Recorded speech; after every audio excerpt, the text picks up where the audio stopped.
하나님의 말씀을 봉독해 드리겠습니다. 신명기 1장 29절부터 33절까지 제가 봉독을 해 드리겠습니다. 봉독합니다. 내가 너희에게 말하기를 그들을 무서워하지 말라, 두려워하지 말라. 너희보다 먼저 가시는 너희의 하나님 여호와께서 애굽에서 너희를 위하여 너희 목전에서 모든 일을 행하신 것 같이 이제도 너희를 위하여 싸우실 것이며, 광야에서도 너희가 당하였거니와 사람이 자기의 아들을 낳는 것 같이 너희 하나님 여호와께서 너희가 걸어온 길에서 너희를 안으사 이곳까지 이르게 하셨느니라 하나, 이 일에 너희가 너희 하나님 여호와를 믿지 아니하였도다. 그는 너희보다 먼저 그 길을 가시며 장막 칠 곳을 찾으시고 밤에는 불로 낮에는 구름으로 너희가 갈 길을 지시하신 자이시니라. 아멘. 오늘은 먼저 가시는 하나님이라는 제목으로 함께 말씀을 듣겠습니다. 오늘도 하나님께서 예배드린 우리 성도님들을 만나주시고 생명의 말씀을 통해서 풍성한 은혜를 내려주시기를 축원합니다. 먼저 하나님께 기도드리겠습니다. 하나님 아버지, 오늘도 저희들을 사랑하셔서 우리의 예배를 받으실 때에 귀한 말씀 주시니 감사를 드립니다. 이 말씀을 통해서 오늘 저희들에게 말씀하시고자 하는 주의 음성이 들려줄 수 있도록 전할 때도 들을 때도 성령님이 함께 하시고 도와주옵소서. 바르게 전하고 바르게 듣고 깨달아 실천할 수 있도록 믿음도 더해 주시기를 원합니다. 예수님의 이름으로 기도하옵나이다. 아멘. 신앙생활을 굳이 설명한다면 세 가지로 나누어 말할 수 있을 것입니다.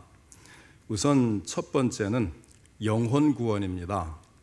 예수 믿고 죄사함 받아 하나님의 자녀가 되고 천국 백성이 되는 구원입니다.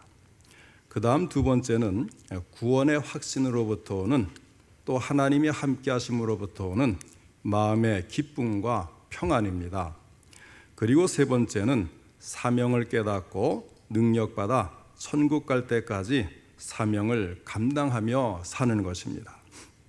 이 세 가지를 모두 알고 이 세 가지 모두를 위해서 살아가는 것이 바른 신앙생활인 것입니다. 이것을 모르고 그 중에 어느 하나만 강조하면 잘못된 신앙생활이 되는 것입니다. 그래서 어느 하나를 이야기하더라도 다른 두 가지 사실을 전제로 해서 말할 수 있어야 합니다. 그런데 여러분, 우리가 이 신앙의 세 가지 측면 중에서 가장 누리지 못하는 것이 있다면 어떤 것일까요? 구원의 확신과 천국 가는 문제일까요? 사명을 깨닫고 행하는 것일까요? 저는 예전에는 사명의 측면이 좀 부족하지 않나 하는 생각을 가졌습니다. 그래서 늘 우리가 사명을 많이 이야기하고 사명을 강조하고 사명을 중요시하기 때문에 그래요.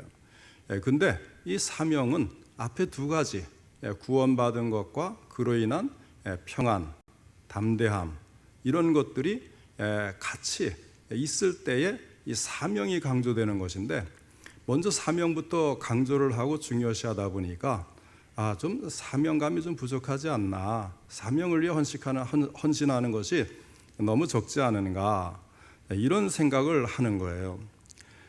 그런데 살아가면서 가만히 생각을 해보니까 꼭 그런 것은 아니라는 것을 알았습니다. 천국 갈 줄 알면서도 살아가는데 평안이 없습니다. 사명이 있는 줄 알고 열심히 행하면서도 두려움과 걱정에 사로잡혀 있는 겁니다. 우리는 너무나 하나님의 도움을 작게 느끼고 세상의 험악함은 더 크게 느끼는구나 하는 생각이 든 것입니다.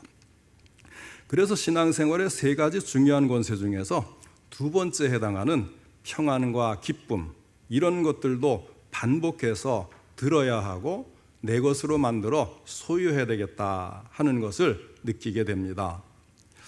자, 혹시 급하게 필요한 것인데 손에 꽉 쥐고 있으면서도 사방으로 찾아도 찾지 못해서 발을 동동 구른 그런 경험이 혹시 있으십니까?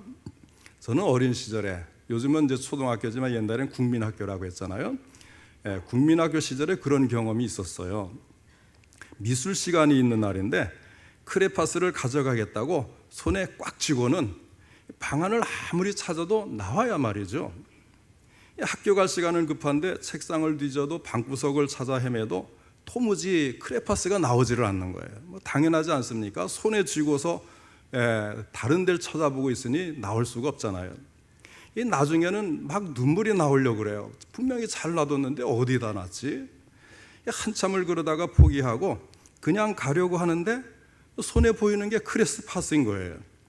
등잔 밑이 어둡다는 이야기가 바로 그럴 때 쓰는 것이 아니겠습니까? 그런 다음부터는 뭔가 있었는데 찾아도 보이지 않을 때는 항상 그런 생각을 합니다. 너무나 잘 놔두어서 그렇거나 너무 가까이 있어서 그럴 것이다. 그래서 차분하게 가까운 데서부터 찾고 습관적으로 놓는 곳을 살피고 잘 놔둔다고 생각했다면 어디에 놓았을까 더듬으면서 찾아보면 확률이 훨씬 높아지더라고요. 그런데 여러분, 우리 신앙생활이 바로 이와 같을 수가 있는 겁니다.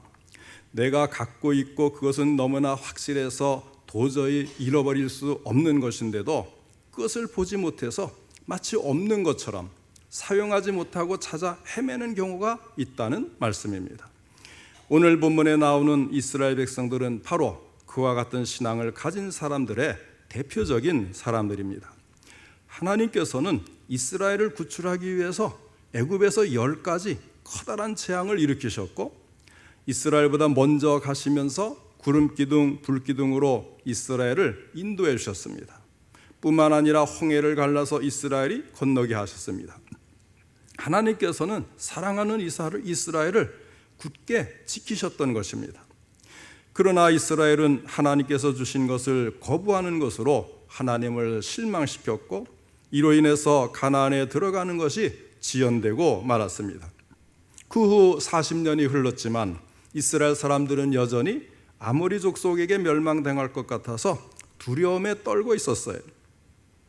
이때 모세는 하나님께서 함께 하셨던 놀라운 역사에 대한 이야기를 들려주면서 가나안 정복을 앞둔 이스라엘 사람들에게 하나님께서 어떻게 그들을 사랑하셨는지를 되새겨 주었습니다. 그것이 바로 신명기 모세의 설교들인 겁니다. 우리 하나님이 어떤 분이신가를 알라, 내가 갖고 있는 신앙의 권세가 어떤 것인가를 알라고 하는 것입니다. 왜냐하면 이스라엘 백성들은 그토록 위대하신 하나님, 전능하신 하나님을 자기들의 하나님으로 섬기면서도 여전히 내가 갖고 있는 것이 무엇인지를 모르고 두려워하며 떨고 있었기 때문입니다. 믿음이라는 것이 무엇입니까? 믿음은 하나님을 우리 아버지 하나님으로 의지하고 사는 것입니다. 우리가 아무리 인생의 계획을 세운다 하더라도 우리가 예기치 못하는 일들과 상황은 언제든지 있을 수 있습니다.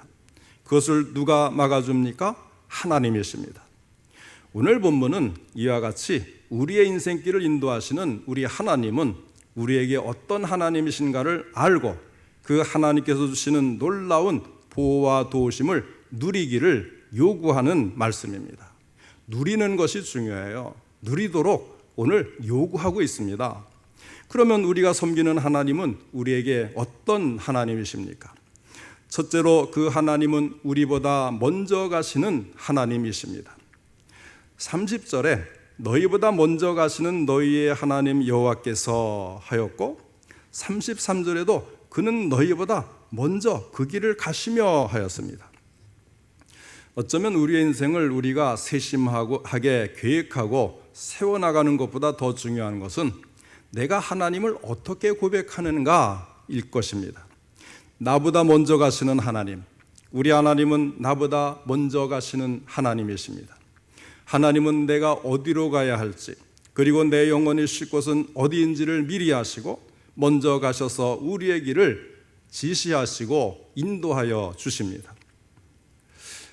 그러면 하나님께서 얼마나 먼저 가시는가를 한번 생각해 볼까요? 성경을 보면 이스라엘 한 나라로 세우시기 위해서 야곱의 가족 70명은 너무나 숫자가 적고 약하니까 요셉을 먼저 애굽에 보내셔서 총리가 되게 하시고 그를 총리하는 바로 왕이 야곱의 가족을 받아들여서 고센이라는 땅을 제공해서 그것에 큰 민족이 되도록 인큐베이터처럼 보호하시고 양육하시는 것을 말씀을 합니다. 아브라함에게 하나님이 약속하셨잖아요. 내 자손이 400년 동안 애굽에서 이제 참 박해를 받고 고통을 받다가 그 다음에 큰 민족을 이루고 하늘의 별과 같이 바다의 모래같이 그렇게 이제 번성할 것이다, 이렇게 말씀을 하시지 않습니까? 그러니까 이 요셉을 보낸 것은 벌써 한 400여 년 전이라는 얘기죠. 엄밀히 말하면 한 430년 정도가 되는데, 그러니까 굉장히 먼저 하나님이 아브라함에게 약속하시고, 그 다음에 한 400여 년 전에 요셉을 애굽에 보내시고, 그래서 요셉을 통해서 불과 70명밖에 안 되는 야곱의 그 자녀들, 12자녀를 통한 자녀들이 그 고센 땅에 들어가서 거기에서 200만 명이 넘는 민족이 돼가지고 나중에 출애굽을 통해서 한 나라를 세우게 되지 않습니까? 그러니까 얼마나 먼저 가시는 하나님이신가, 우리는 여기서도 능히 알 수가 있는 거죠. 출애굽기 1장 8절을 보면 요셉을 알지 못하는 새 왕이 일어나 애굽을 다스리더니라는 말씀이 나옵니다. 무슨 말씀인가 하면 요셉이 단지 성실했거나 또는 꿈을 해석하거나 지혜가 뛰어나서 총리가 된 것이 아니다라는 것을 말씀을 하는 거예요. 우리가 이것을 이해하려면요, 그 당시 세계의 역사를 알아야 돼요. 요셉이 총리를 할 때부터 요셉이 죽고 난 후 얼마 동안까지 애굽을 통치하게 된 왕족은 이 힉소스 왕조라고 해요. 그러니까 힉소스 족속이 이 애굽을 정복을 해서 왕조를 세우는데, 이들은 원래 본토 애굽인들이 아니고요, 북쪽 해변가에서 내려온 이방 민족입니다. 그들이 요셉과 같은 셈 계통의 민족이었고, 애굽인들과는 달리 이방인들에 대해서 개방적인 태도를 가졌기 때문에 유능한 인재라고 하면 외국인도 등용을 시킨 거예요.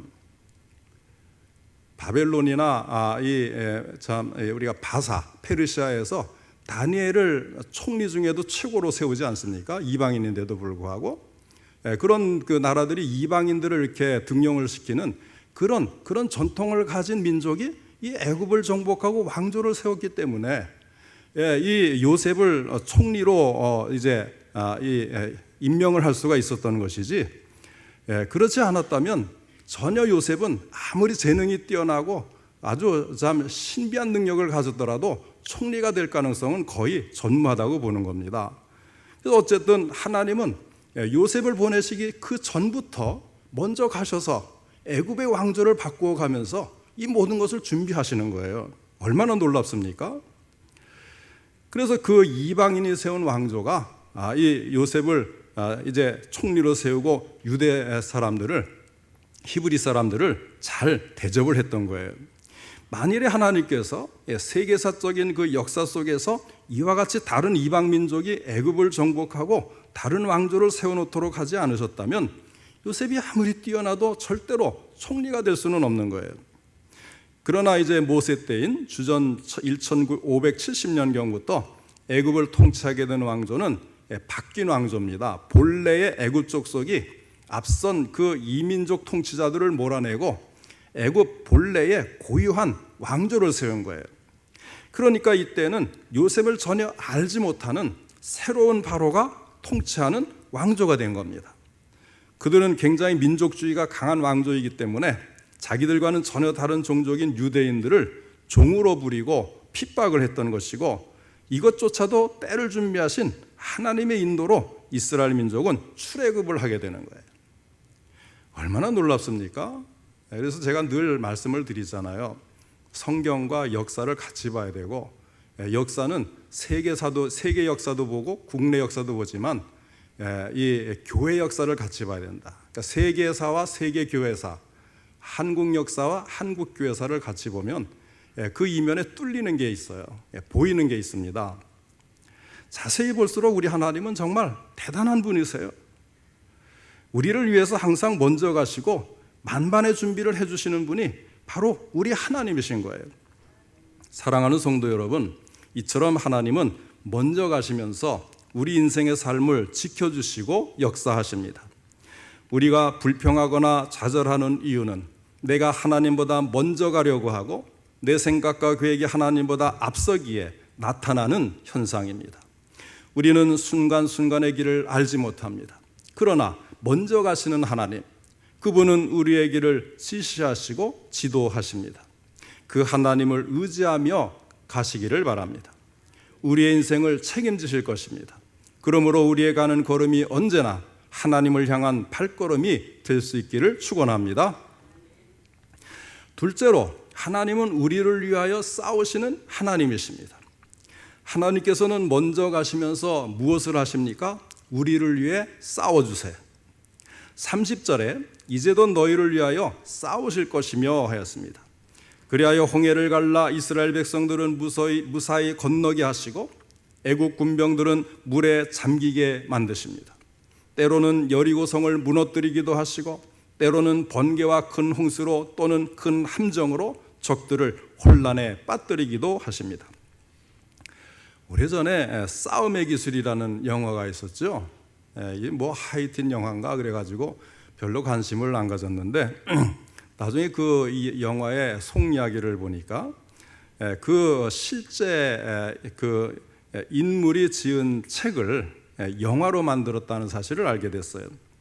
강준이라는 사람이 저자인데 원래 그 어떤 그 소설이 이제 그 바탕이 되느냐 하면 싸움에서 무조건 이기는 방법, 이 소설을 바탕으로 싸움의 기술이라는 영화를 만든 거예요. 자, 이 강준 씨가 이 싸움에서 무조건 이기는 방법이라는 책에서 아이들이 왕따가 되는 이유를 말해줍니다. 자, 왕따는 자기 스스로가 만든 것이라고 설파를 해요. 왕따 당하는 학생들의 공통점이 있는데 그것은 그 학생들은 벌써 눈부터 불안하다는 거예요. 아예 처음부터 반항을 못하고 가만히 있기 때문에 벌써부터 지고 들어간다는 것입니다. 마음속에 두려움과 불안이 가득 차서 결국은 다른 학생들이 쉽게 왕따를 만들 수 있게 되고 희생양이 된다는 것입니다. 그런데 나쁜 아이들이 손을 댈 때 너 죽는다, 한번 해볼래? 그러면서 눈에 불을 켜고 한번 덤비면 왕따가 없어진다는 거예요. 여러분, 두려움을 가지고 승리할 수 있는 전쟁이나 싸움이 있다는 이야기는 들어본 적이 없습니다. 그러나 우리는 우리를 인도하시면서 우리를 위해 싸워주시는 하나님을 전적으로 신뢰하고 뒤를 따라가면 두려워하지 않고 실패하지 않고 미래를 향해서 달려갈 수가 있는 것입니다. 문제는 그 하나님을 신뢰하지 못하고 자신이 앞서가기 때문에 문제가 되는 것입니다. 아브라함의 인생에 중대한 실수한 것을 보시기 바랍니다. 먼저 가시는 하나님을 신뢰하지 못하고 기다리지 못하고 두려워했을 때 문제가 발생했습니다. 기근으로 애굽에 내려갔다가 이방 앞에서 하나님의 보호에 대한 신뢰가 없었어요. 그래서 속수무책으로 자기 아내를 왕에게 내어줍니다. 또 하나님께서 아들을 약속해 주셨지만 기다리지 못하고 자신의 방법으로 첩을 들였다가 가정불화가 일어납니다. 이게 실패의 연속인 거예요. 모세는 또 어떻습니까? 40세의 혈기를 부려서 애굽인을 죽여요. 하나님의 때를 기다리지 못한 것입니다. 하나님 뒤를 따라가지 못하고 하나님보다 앞서가려고 합니다. 그러다가 어떻게 되는가 하면 결국 광야에 나가서 40년을 고생을 하는 거예요. 40세에 살인을 하고 40년을 도망쳤다가 80세가 되어서 비로소 하나님을 의지하는 모세가 되어서 이 출애굽을 위해 불리움을 받지 않습니까? 이게 다 하나님의 때가 있어요. 하나님께서 여건을 조성해 주시고 이룰 수 있도록 대로 큰 길을 만들어 줄 때가 있는 겁니다. 그 때를 기다리지 못해서 실패하는 거예요. 왜 그렇습니까? 하나님을 믿지 못하는 것입니다. 32절을 보면 이 일에 너희가 너희의 하나님 여호와를 믿지 아니하였도다, 단적으로 말씀하고 있지 않습니까? 믿지 못하니까 말씀대로 따르지도 않고 어떤 문제가 있어도 하나님께 물어보는 것이 아니고 자기 스스로 결정을 해버리는 거예요. 사업을 하는데도 자기 마음대로 계획하고 실행하다가 실패합니다. 어떻게 하는 것이 하나님의 뒤를 따라가는 것이겠습니까? 말씀을 따라가는 삶이 되어야 돼요. 오늘날은요, 구름기둥, 불기둥으로 인도하는 것이 아니고 말씀을 통해서 인도를 하십니다. 말씀이 가라는 곳에 가고 말씀이 멈추라는 곳에 멈추는 것입니다. 이것이 하나님의 뒤를 따라가는 삶입니다. 기도하고 행하는 것입니다. 하나님의 뜻을 물어보고 행하는 것입니다. 말씀대로 따라가면 하나님께서 우리를 위하여 싸워주시는 줄 믿으시기 바랍니다. 셋째로, 하나님은 아들같이 안아서 보호해 주시는 하나님이십니다. 31절을 보면 하나님께서는 사람이 자기 아들을 안는 것 같이 우리를 보호해 주셨다고 말씀을 하고 있어요. 모세는 이스라엘 백성들에게 여호와께서 그들을 광야에서 어떻게 도와주셨는지를 기억시켜 주면서 너희 하나님 여호와께서 너희가 걸어온 길에서 너희를 안으사, 이렇게 말을 해요. 하나님께서는 그들을 안고 가신다는 것입니다. 우리도 두려워서 떨 때 하나님께서 우리들에게 이와 똑같이 하실 것을 확신할 수가 있습니다. 요즘 젊은 부부들은 대부분 차를 갖고 있어서 아이를 안고 다닐 필요가 없습니다만은 예전에 차를 가진 가정이 그렇게 많지 않을 때가 있었습니다. 그러니까 아이가 여럿인 집은 아이를 업고 안고 또 한 손에 잡고 그렇게 해서 시댁에도 가고 친정에도 가는 거예요. 그러다가 만원 버스를 타면 어떻습니까? 누군가 자리를 비켜주면 모를까 눈 감고 잠자는 척하는 승객들만 있으면 꼼짝없이 버스 안에서 또 업고 안고 잡고 흔들리는 거예요. 그러다가 차가 쏠리면 아이들이 사람들이 치일까 봐 자기 몸은 돌보지 않고 용을 쓰면서 보호하지 않습니까? 그것이 부모의 마음인 거예요. 여러분, 하나님이 부모가 하는 것보다 우리를 덜 사랑하실까요? 절대로 그렇지 않습니다. 광야를 통과하는 이스라엘은 많은 두려움과 염려가 계속되는 삶이었습니다. 가나안 땅을 향한 여정은 처음 가는 길이요 낯선 길이었습니다. 또한 언제 닥칠지 모르는 외적의 위험이 도사리고 있었습니다. 그리고 물과 음식에 대한 염려도 그들을 괴롭히는 일들 중에 하나였습니다. 그러나 이런 모든 일에 하나님이 함께 하셨습니다. 너무나도 철저하게 광야 생활에 대비하시고 필요한 것들을 적절하게 공급해 주셨습니다. 하나님은 이렇게 아버지의 사랑을 가지고 이스라엘을 친히 도우셨습니다. 반석에서 물이 나게 해주시고 구름 기둥과 불 기둥으로 그들의 보호자와 인도자가 되게 하셨습니다. 그리고 하늘에서 만나를 내려주셨습니다. 하나님은 광야의 이스라엘과 함께 계셨고 그들을 친히 보호해 주셨습니다. 사람이 자기 아들을 안음같이 안아서 보호해 주셨습니다. 오늘날 우리들도 마찬가지입니다. 하나님의 보호가 있습니다. 저도 큰 위기 때 또 큰 결단이 필요할 때마다 그런 은혜를 체험을 했어요. 그럴 때는 아무리 힘든 상황이라고 해도 마치 하나님께서 저를 두 손에 딱 받쳐들고 가시는 것을 느낄 정도로 인도를 해주십니다. 얼마나 신기한지 몰라요. 언제부터 체험을 했느냐면요, 입학시험.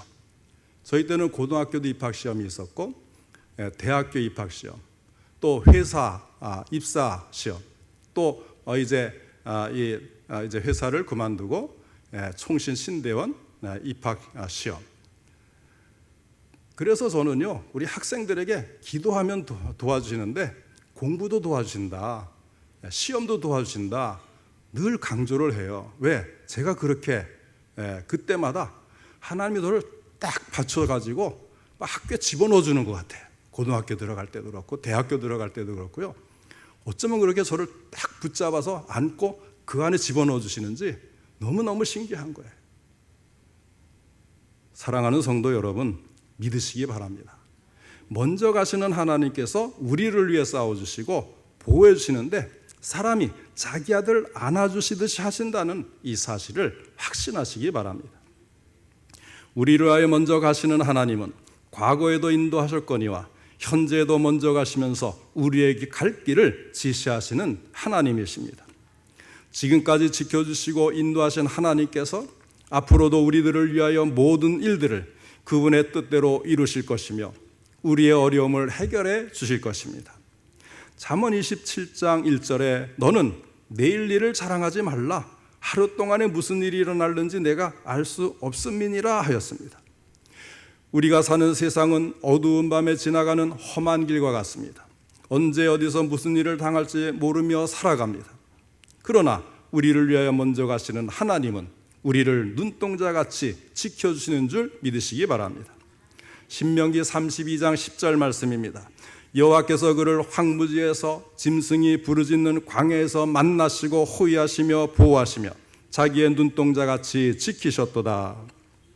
그리고 우리보다 먼저 가시며 보호해 주시는 것을 믿으시기를 바랍니다.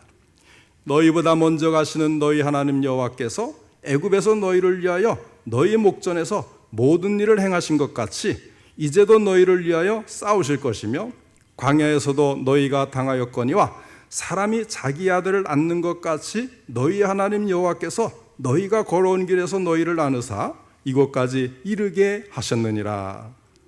사랑하는 성도 여러분, 여러분에게 지금 어려움이 있다고 해도 우리보다 먼저 가시며 도우시는 전능하시는 하나님만 전적으로 믿고 의지하시기 바랍니다.